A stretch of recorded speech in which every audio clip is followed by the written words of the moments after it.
Assalamualaikum warahmatullahi wabarakatuh. Waalaikumsalam warahmatullahi wabarakatuh. Alhamdulillah.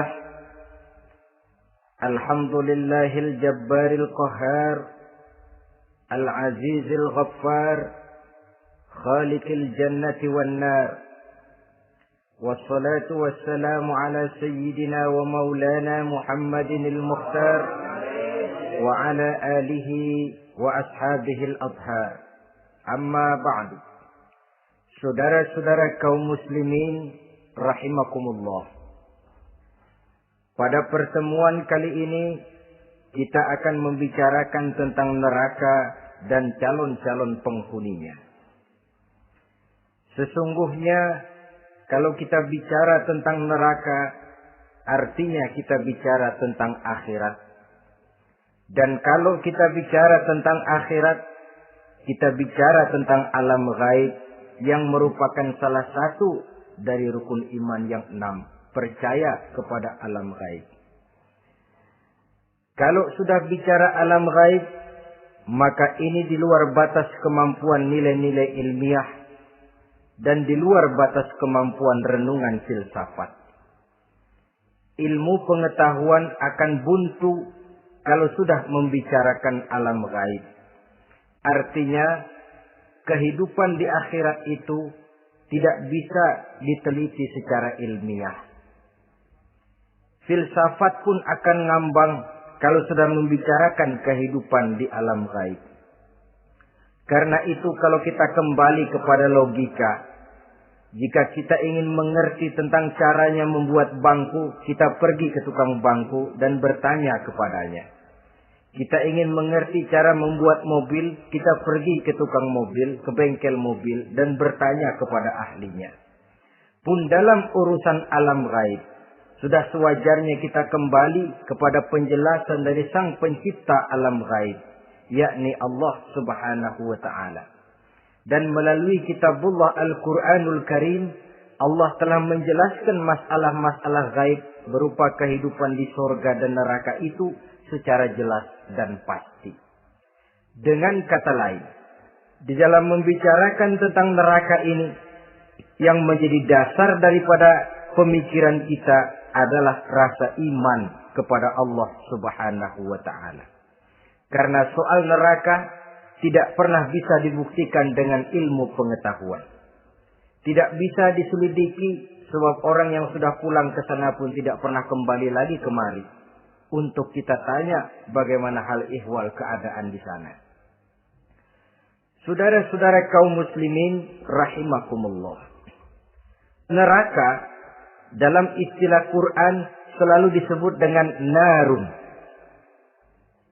yaitu suatu tempat di akhirat nanti yang wujudnya berupa api yang bergejolak, bernyala dengan teramat dahsyatnya, sehingga dapat mengelupaskan kepala setiap orang dan menjulang ke hati. Diriwayatkan oleh Imam Bukhari dan Muslim bahwa Rasulullah sallallahu alaihi wasallam pernah bersabda, "Narukum hadhihi allati tuqiduna juz'un min 70 jazaan min harri jahannam." Qalu, "Wallahi in kanat lakafiyatun ya Rasulullah." Qala, "Fa innaha fadlat bi 69 jazaa." Apimu yang kamu pakai di dunia ini, kata Nabi, untuk memasak, untuk menyalakan lampu, api yang kau pakai di dunia ini cuma satu bagian kecil dari 70 kali bagian panasnya neraka jahanam. Sahabat waktu itu terperanjat lalu berkata, "Wallah, in kanat lakafiyatun ya Rasulullah." Ya Rasul, api di dunia ini saja sudah cukup untuk menghanguskan kami, untuk menghanguskan apa yang ada. Bersabda Rasulullah sallallahu alaihi wasallam, maka sesungguhnya api neraka itu dilebihkan panasnya dengan 69 kali daripada panasnya api di dunia ini. Jadi sepanas-panasnya api yang pernah kita rasakan di dunia ini, maka api di neraka nanti 69 kali lebih panas dari api yang kita rasakan paling panas di dunia. Hadis yang senada dengan penjelasan ini di samping Jawahirul Bukhari, kita bisa menemukannya dalam Mukhtasar Tazkiratul Qurtubi dan Mukhtasar Ibnu Abi Jamrah misalnya. Saudara-saudara kaum muslimin rahimakumullah. Sehingga boleh jadi seringan-ringan azab penduduk neraka di akhirat nanti, kata Nabi, seorang yang di telapak kakinya diletakkan kerikil neraka yang sangat kecil, lalu mendidih otaknya. Itu seringan-ringannya. Di tapak kakinya diletakkan kerikil neraka yang oleh karena panasnya lalu mendidih otaknya. Itu yang paling ringan. Nggak apa-apa. Cuma segitu aja. Di telapak kakinya ditaruh kerikil, otaknya lalu jadi mendidih karena menahan panas. Pantas kalau satu hari Luqmanul Hakim pernah memberikan nasihat kepada anaknya. Kata beliau, anakku, kerjakanlah dosa seberapa kekuatanmu menanggung azab Allah. Dan laksanakan ibadah seberapa hajat dan keperluanmu kepada Allah. Berapa banyak hajatmu kepada Allah, begitulah kamu harus beribadah. Kalau kamu merasa tidak berhajat dan tidak perlu apa-apa kepada Allah, ya tidak usah ibadah. Logikanya kan begitu. Saudara-saudara, dalam hidup ini ada nggak yang nggak perlu kepada Allah? Ada nggak?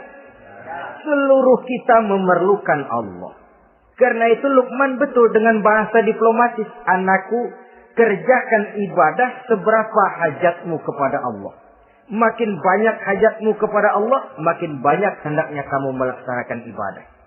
Tapi kalau kamu sudah merasa bisa hidup tanpa Allah, persilahkan kamu tidak usah ibadah. Sebaliknya, kerjakan dosa seberapa kekuatanmu menanggung azab siksaan Allah. Kalau merasa sudah belajar ilmu kebal, kira-kira di neraka nanti nggak apa-apa, persilahkan kerjakan dosa sebanyak-banyaknya.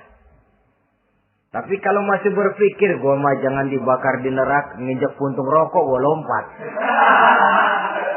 Kalau masih berpikir ke situ, ya hati-hati, saudara-saudara. Nah, sebagaimana surga, neraka pun ada pintu-pintunya. Dan yang melalui pintu-pintu itu sesuai dengan dosa yang dia kerjakan pada waktu kehidupannya di dunia ini.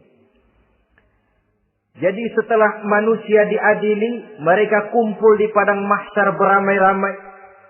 Yang mendapat kitab di tangan kanan, yang selamat dari proses pengadilan, yang sudah nyata lebih banyak kebaikannya daripada kesalahannya, wajah mereka berseri-seri.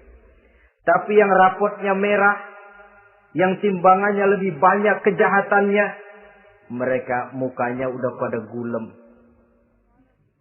Di tengah itulah kedengaran pernyataan dari Allah Subhanahu wa taala. Salamun qaulan min Rabbir Rahim. Ada ucapan selamat dari Allah, Tuhan yang Maha Pengasih dan Maha Penyayang. Salamun alaikum. Selamatlah kamu, wahai orang-orang yang kelak akan sampai ke surga. Yang lulus di pengadilan dapat ucapan selamat dari Allah. Tapi pada saat itu juga Allah mengatakan, wamtazul yawma ayyuhal mujrimun. Pada hari ini, semua orang-orang yang kurang ajar, supaya minggir. Wamtazul yawma ayyuhal mujrimun. Orang-orang yang durjana, kelompok durhaka, para pembuat dosa, misah hari ini, minggir semuanya. Kamu akan digiring ke dalam neraka. Saudara-saudara kaum muslimin rahimakumullah. Baik mereka yang akan menuju surga, baik mereka yang akan masuk ke dalam neraka, sama melintasi satu jembatan yang melintang di atas neraka. Dalam surah Maryam ayat 71 dan 72. Walaupun jembatan itu tidak digambarkan secara jelas, tapi kita temukan penjelasan Allah sebagai berikut. Wa inna minkum illa wariduha. Kana ala rabbika hatman maqdiyya. Thumma nunajjil lazina taqaw. Wa nazaru zalimina fiha jasiyya. Saudara-saudara, dan tidak ada setiap orang pun kecuali mereka akan melalui api neraka itu. Adapun orang-orang yang bertakwa, mereka diselamatkan oleh Allah. Sedangkan orang-orang yang zalim, mereka terlempar ke dalam jurang neraka. Nah, itu yang dinamakan dengan sirat. Ada memang riwayat menjelaskan bahwa sirat itu kecilnya seperti rambut dibelah 7, tajamnya lebih tajam dari mata pedang. Tapi dalam banyak hal, orang lewat di atas sirat itu bergantung kepada amalannya waktu dia hidup di dunia ini. Maka jangan heran ada orang yang lewat di atas sirat itu seperti kilat. Lep, sudah sampai di surga. Ada yang lewat di atas sirat itu seperti orang terbang. Ada yang lewat di atas sirat itu seperti orang lari. Ada yang seperti jalannya unta. Ada yang merangkak. Ada yang gelantungan. Ada yang sudah hampir sampai ke tepian sana untuk masuk ke dalam surga. Terpeleset nyemplung juga ke dalam neraka. Sesuai dengan amalan pada waktu mereka hidup di kehidupan dunia yang sekarang ini. Saudara-saudara kaum muslimin rahimakumullah. Apabila orang terperosok lalu masuk ke dalam neraka, bagaimanakah ihwal keadaan di neraka? Panasnya sudah kita jelaskan tadi. 70 kali lipat dari sepanas-panasnya api di dunia ini.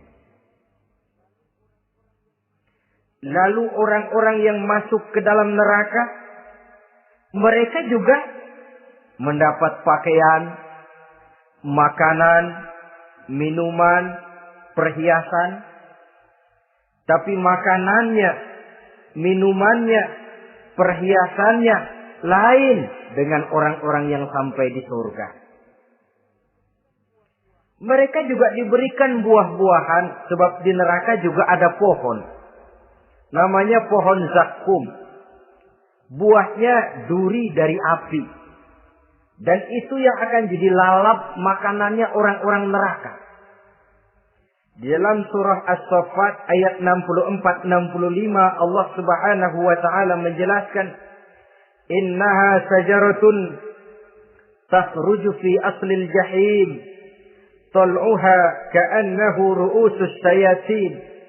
Sesungguhnya pohon zakum itu adalah satu pohon yang akarnya keluar dari dasar neraka, yang buahnya seperti kepala setan. Ini sudah untuk bahasa yang sangat menyeramkan ini. Pohon itu tumbuh dari dasar neraka, buahnya mirip kepala setan. Itu akan dijadikan makanannya orang-orang yang ada di dalam neraka. Perhiasannya apa? Surah Al-Insan ayat 4. Inna a'tadna lil kafirina salasilan wa aghlalan wa sa'ira. Sesungguhnya kami sediakan bagi orang-orang kafir itu di dalam neraka segala macam rantai, cambuk-cambuk dan belenggu-belenggu neraka terbuat dari api neraka, siap untuk merantai, membelenggu dan mencambuk mereka. Jadi dikasih perhiasan, lehernya dikalungin rantai, tangannya dipakein belenggu, ada cambuk-cambuk yang seluruhnya terbuat dari api neraka. Begitu mereka sampai ke pintu neraka yang namanya malaikat Zabaniyah, penjaga neraka, udah bukan main gemesnya dah. Ya, nyambutnya nggak ada ramahnya, lain sama malaikat Ridwan, penjaga surga. Ramah, murah senyum. Begitu orang mau masuk surga, salamun alaikum tibtum fadkhuluha khalidin. Keselamatan atas kamu, sungguh kamu telah beruntung. Sekaranglah masuk kamu ke dalam surga dan kekalah tinggal selama-lamanya di sana. Ramah, murah senyum, selamat datang, selamat tiba di tempat yang penuh kenikmatan. Mari persilahkan. Ini malaikat Ridwan. Malaikat Malik, malaikat Zabaniyah lain lagi. Dia nungguin pabrik. Sadis menerima. Matanya melotot. Ini dia. Manusia-manusia kurang ajar. Yang waktu di dunia sudah datang para rasul. Sudah turun agama. Sudah datang Al-Quran tapi belagak pilon. Ini loh. Nih rantai. Belenggu. Lalu dirangkeng. Dimasukkan ke dalam neraka. Na'udzubillah. Summa na'udzubillah. Saudara-saudara. Lalu terpikir oleh kita. Kalau begitu panasnya api neraka. Sekali lempar orang terus mati dong. Ya enak kalau boleh begitu sih. Begitu dilempar ke neraka terus mati. Enak. Ternyata tidak.